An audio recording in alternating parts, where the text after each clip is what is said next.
თბილისის მე-14 საერთაშორისო კინოფესტივალი 2 დეკემბერს გაიხსნება. ჩვენებები კინოთეატრ ამირანში და რუსთაველში გაიმართება.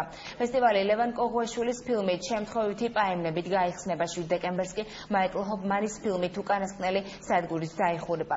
კინოფესტივალის ფარგლებში გამოვლინდებიან საერთაშორისო კონკურსის გამარჯვებულებით. საუკეთესო ფილმისთვის ოქროს პრომეთე, საუკეთესო რეჟისურისთვის კი ვერცხლის პრომეთე გადაეცემათ.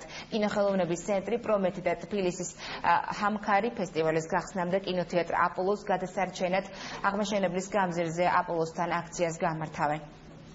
ეს არის ერთ-ერთი ყველაზე მნიშვნელოვანი მოვლენა, კინომოვლენა თბილისის კულტურულ ცხოვრებაში.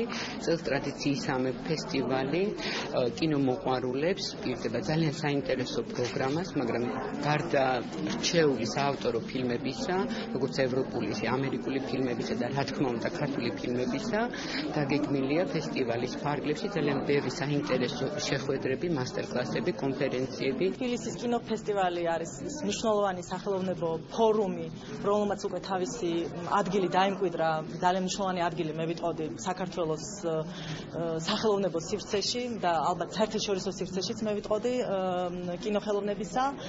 ეს არის შეხვედრის ადგილი ჩვენი ხელოვანებისა, საერთაშორისო ცნობილ სახელებთან, ჩვენი საზოგადოებისთვის ეს არის ძალიან მნიშვნელოვანი საშუალება წვდომისა საუკეთესო კინოხელოვნების პროდუქციაზე.